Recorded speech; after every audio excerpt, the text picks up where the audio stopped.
పెట్టింది India's biggest land scam. ఈరోజు రేవంత్ రెడ్డి ప్రభుత్వం చేస్తున్నటువంటి అతిపెద్ద పవర్ స్కామ్ బయట పెడతా ఉన్నాం.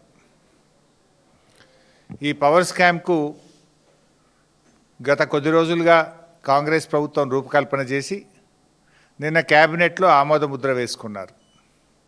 సాక్ష్యాధారాలతో సహా ఈ పవర్ స్కామ్ను ఈరోజు బీఆర్ఎస్ పార్టీ బయట పెడతా ఉంది. అక్షరాల 50,000 కోట్ల స్కామ్ ఈ స్కామ్. ఈ 50,000 కోట్ల స్కామ్లో దాదాపు 30 నుంచి 40% కమిషన్లు దొబ్బడానికి వీళ్ళు రూపకల్పన చేసుకున్నారు. రేవంత్ రెడ్డి ప్రభుత్వం ఎప్పుడు ఏం మాట్లాడినా, ఏం చేసినా, ఏది చేయకపోయినా దాని వెనుక ఒక మిషన్ ఉంటుంది. ఆ మిషనే కమిషన్. ఉత్తగా ఏం చేయడిగా, ప్రతి దాని వెనుక ఒక మిషన్ ఉంటుంది. ఆ మిషన్ కమిషన్. ఇది రేవంత్ రెడ్డి ప్రభుత్వం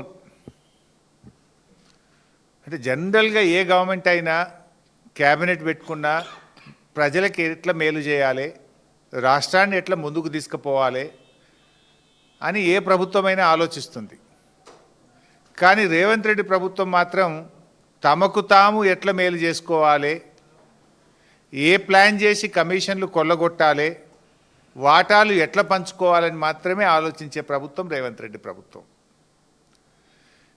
గౌరవ తెలంగాణ తొలి ముఖ్యమంత్రి కేసీఆర్ గారు 2023 అసెంబ్లీ ఎన్నికల ముందు ఒక విషయాన్ని చాలా స్పష్టంగా చెప్పారు.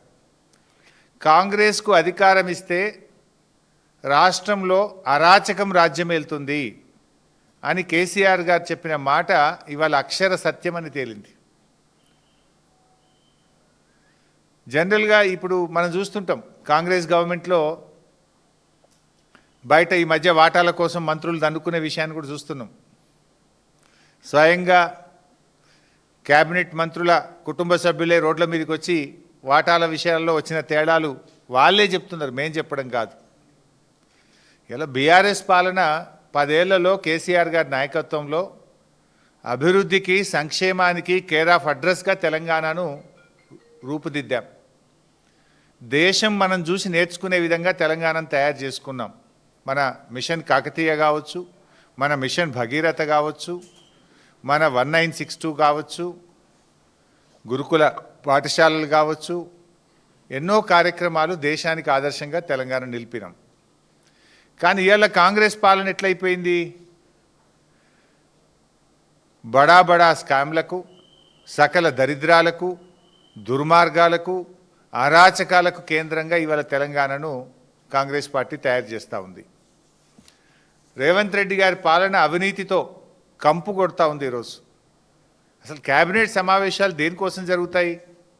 ప్రజలకు ఏదైనా మేలు చేసే విషయంలో, విధానపరమైన నిర్ణయాలు తీసుకునే విషయంలో, పేదల కష్టాలు తీర్చే విషయంలో, ఇచ్చిన గ్యారంటీలో ఎన్నికల హామీలు అమలు చేయడం కోసం క్యాబినెట్ మీటింగులు జరగాలి. కానీ ఈ ప్రభుత్వంలో క్యాబినెట్ మీటింగులు దేని మీద జరుగుతున్నాయి? వాటాల కోసం, కమిషన్ల కోసం ఇవాళ క్యాబినెట్ మీటింగులు జరుగుతూ ఉన్నాయి. పంపకాల్లో తేడా రావడంతో బయటకు వచ్చి ఒకరి మీద ఒకరు నిందలు వేసుకుంటూ ఉన్నారు. అందుకే నేను గతంలో అన్నా, ఇది ఒక దండుపాలెం బ్యాచ్ లాగా తయారైందని కూడా గతంలో నేను కామెంట్ చేస్తే నా మీద విరుచుకుపడ్డారు. కానీ ఇలా అదే నిజమని తేలుతుంది కదా. మొన్నటి క్యాబినెట్ మీటింగ్లోనేమో ల్యాండ్ స్కామ్, నిన్నటి క్యాబినెట్ మీటింగ్లోనేమో పవర్ స్కామ్ జరుగుతున్నది. ఇంతే కదా. మొన్ననేమో 5 లక్షల కోట్లు దండుకునేటువంటి ల్యాండ్ స్కామ్ మీద జరిగింది. అఫ్కోర్స్ నిన్న క్యాబినెట్ మీటింగ్ అయినాక కూడా బయటకు వచ్చి ఏం మాట్లాడినరు? లేదా 5 లక్షలు కోట్లు దండుకునే స్కామ్ ఇది ఒక ముఖ్యమంత్రి రేవంత్ రెడ్డిదే కాదు, దీని వెనుక క్యాబినెట్ సబ్ కమిటీ ఉంది, మేము అందరం కలిసే చేస్తున్నామని చెప్పిరా నిన్న. ఇది ఒక రేవంత్ రెడ్డి ఆలోచన కాదు, క్యాబినెట్ సబ్ కమిటీ మా అందరి ఉంది, దీన్ని వెనుక మేమంతా కలిసే ఉన్నాం, కలిసే చేస్తున్నాం అనే మాట చెప్పకనే చెప్పిండ్రు నిన్న క్యాబినెట్. అధికారంలోకి వచ్చి 2 ఏళ్ళు అయింది. ఎప్పుడన్నా బీఆర్ఎస్ పార్టీ ప్రజల తరఫున పోరాడితే, విద్యార్థుల ఫీజు రియంబర్స్మెంట్ ఇవ్వమంటే, అవ్వాతాతలకు 4,000 పింఛన్ ఎప్పుడు ఇస్తావంటే, అక్కా చెల్లెలకు మహాలక్ష్మి 2,500 ఎప్పుడు ఇస్తావంటే, లేదు కాంగ్రెస్ పార్టీ చేసిన స్కాములు బయట పెడితే ఏమంటారు?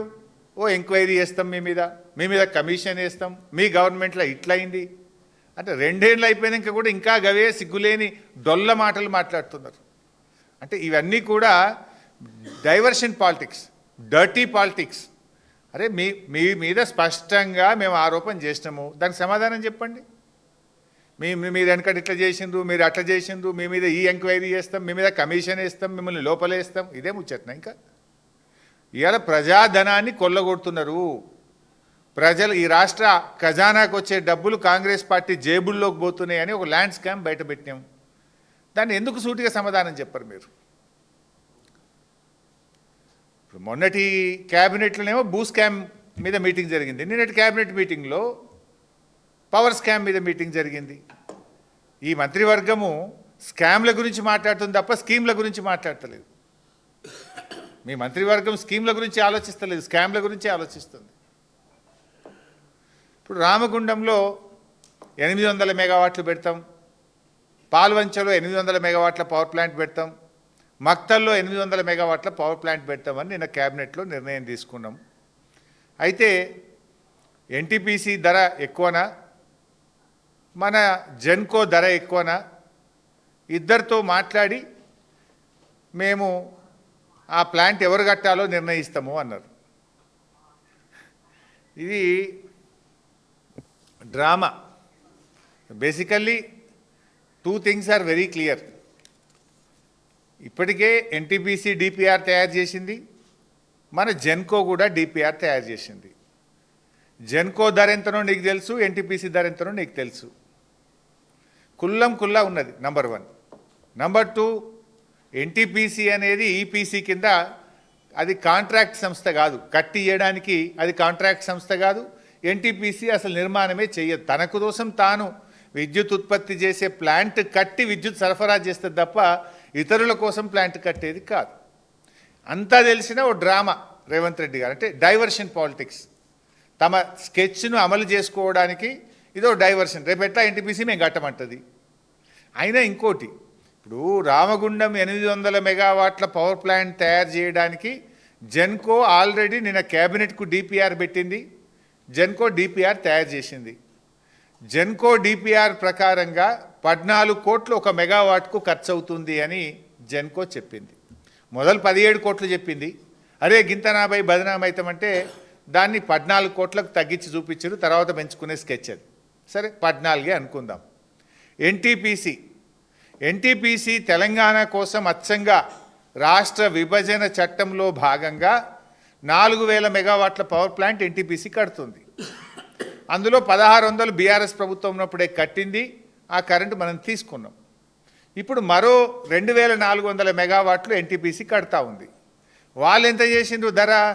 పర్ మెగావాట్ 12 కోట్ల 23 లక్షలుగా ఎన్టీపీసీ డిపిఆర్ తయారు చేసింది. కుల్లా వీళ్ళు ఎక్కువనా వాళ్ళు ఎక్కువనా చర్చించి నిర్ణయం తీసుకుంటామని క్యాబినెట్ చెప్పిందట. ఎన్టీపీసీ డిపిఆర్ రాష్ట్ర ప్రభుత్వం దగ్గర ఉంది, జెన్కో తయారు చేసిన డిపిఆర్ రాష్ట్ర ప్రభుత్వం దగ్గర ఉంది. జెన్కో 1 మెగావాట్కు 14 కోట్లు ఖర్చు అయిద్దని ఇచ్చింది, ఎన్టీపీసీ 1 మెగావాట్కు 12 కోట్ల 23 లక్షలు ఖర్చు అవుతుందని స్పష్టంగా చెప్పింది.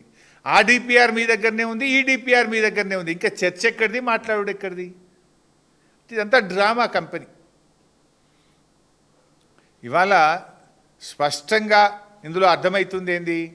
ఎన్టీపీసీ ధర తక్కువ, రాష్ట్రం మీరు జెన్కో పెట్టమన్న మీ పవర్ ప్లాంట్ కాస్ట్ ఎక్కువ. చిన్న పిల్లగాడినైనా చెప్తాడు కదా, 12 కోట్ల 23 లక్షలు తక్కువనా 14 కోట్లు తక్కువనా అని చిన్న పోరన్ని అడిగినా చెప్తాడు కదా. ఎన్టీపీసీదే అగ్గు ఉన్నది, తక్కువ అవుతుందని చెప్తారు ఎవరన్నా. దానికి క్యాబినెట్ ఎక్కడిది, మళ్ళీ చర్చించుడు ఎక్కడిది?